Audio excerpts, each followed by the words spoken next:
Hello guys, this is HY. You know exactly how we do it. I have this Surface Pro 7 with me, and I'm gonna show you how to go to BIOS mode or UEFI mode.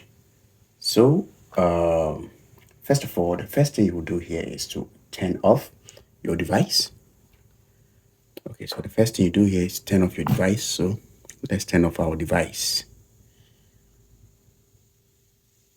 So after your device is turned off, you see you have to first know your power button. This is the power button here, and this volume keys. That is the up volume key and the down volume key. So you press and hold the volume key, the up volume key, then you press the power button. So you release the power button after you've seen a logo, then you keep on holding the top volume. Okay, so here we go. Okay, we release power button, we keep on holding the upper button. Yeah, here we are.